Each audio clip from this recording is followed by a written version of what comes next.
கொலுசின் பாடல் கொடியின் காதில் கேட்டது கேட்டது அதனால் ஜூலை 7ஆம் நாள் மாலை 7:10 உந்தன் காலங்கள் உறைந்ததென்ன?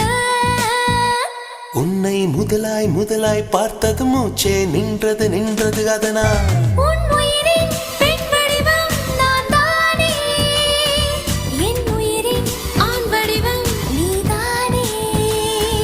என் என்று ஏதென்று சொல்வேனே சில்லென்ற தீ ஒன்று நீதானே.